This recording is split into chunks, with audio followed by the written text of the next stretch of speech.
อนนี้เป็นชายของเจ้าของธุรกิจเป็นชายคันนี้คุณสามารถที่จะ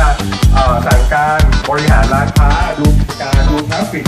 ผ่านกล้องวงจรปิดได้แบบเรียลไทม์นะครับสามารถสั่งการด้วยเสียงรับฟังได้ว่าตอนนี้เกิดอะไร